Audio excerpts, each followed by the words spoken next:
미국 안보당국이 대북 금융 해킹 경보를 발령하자 북한 당국이 강하게 반발하고 나섰습니다. 전문가들은 사이버 범죄에 대한 미국 정부의 적극적인 대응에 대해 북한 정권이 불법 자금 통로가 막힐 것을 두려워하는 반증이라고 분석했습니다. 서울에서 정찬배 기자입니다. 미국 국토안보부 산하 사이버안보기관시설안보국 CISA와 연방수사국 FBI 등 미국 정부 부처 기관들이 최근 합동으로 북한 정찰총국 산하 조직 비글보이즈가 세계 각국 금융기관의 현금 자동 입출 금기 ATM 시스템 등에 대한 해킹을 통해 현금 탈취를 재개하고 있다며 경고하자 북한이 즉각 반발하고 나섰습니다. 북한 외무성은 30일 국가조정위원회 대변인 담화를 통해 미국이 자신들을 건드릴 경우 큰 봉변을 당할 수 있다며 자숙하는 것이 좋을 것이라고 위협한 뒤 미국의 모략이 사이버 분야까지 확대되고 있다고 주장했습니다. 북한은 지난해 8월 유엔 대북제재위원회에서 가상화폐 거래소 해킹을 통해 20억 달러 약 2조 4천억 원을 탈취했다고 밝혔을 때도 관련 혐의를 강하게 부인했습니다. 하지만 미국 정부가 구체적인 증거 자료와 함께 해킹 사례를 공개하며 소송까지 진행하고 있는 만큼 북한의 이 같은 반발은 국제사회의 비판적 시각을 돌리기에는 역부족이라는 지적이 나옵니다.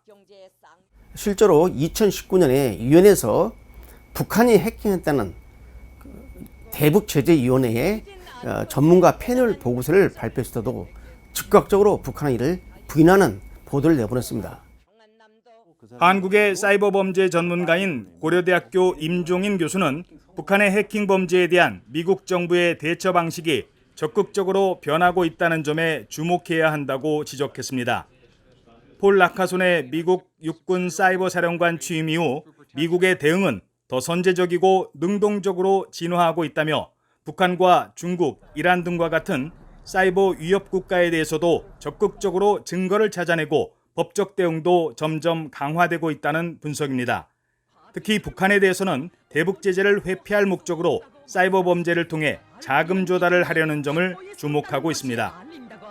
그러니까 미국의 어떤 사이버 범죄에 대한 대처 방식이 2018년부터 능동적이고 적극적으로 바뀌었어요. 그래가지고 증거를 적극적으로 수집하고 공개하고 기소하고 그리고 우방 국가의 협력을 요하는 그런 방식이 바뀌었습니다. 최근 북한과 연계된 해킹 그룹 라자루스가 이스라엘 방위산업체 등에 대해 국방기밀을 훔치려고 시도한 것도 이스라엘의 적대 국가인 이란의 위탁을 받아 시도한 것으로 보인다고 임 교수는 지적했습니다. 가상화폐 거래소라든지 금융기관을 사이버 공격하는 것 외에 또 사이버 용병으로 활동하면서 외화벌이를 합니다. 이란을 대신해가지고 이스라엘 방산업체들을 해킹 시도하고 1990년대부터 사이버 전력을 보강해온 북한은 현재 정찰총국을 중심으로 불법 해킹을 담당하는 전략 사이버 부대를 운영하고 있으며 병력 규모도 최근 10,000명으로 증원시킨 것으로 추산되고 있습니다. 핵미사일 개발에 따른 국제사회의 각종 제재로 돈줄이 막힌 북한은 앞으로도 해킹 기술을 통한 금융 범죄에 상당 부분 의존할 것으로 전문가들은 전망했습니다. 서울에서 VOA 뉴스 정찬배입니다.